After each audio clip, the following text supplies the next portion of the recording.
قل من كان في الضلالة فليمدد له الرحمن مدا حتى إذا رأوا ما يوعدون إما العذاب وإما الساعة فسيعلمون من هو شر مكانا وأضعف جندا ويزيد الله الذين اهتدوا هدى والباقيات الصالحات خير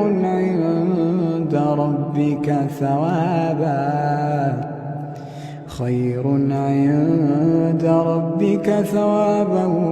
وخير مردا.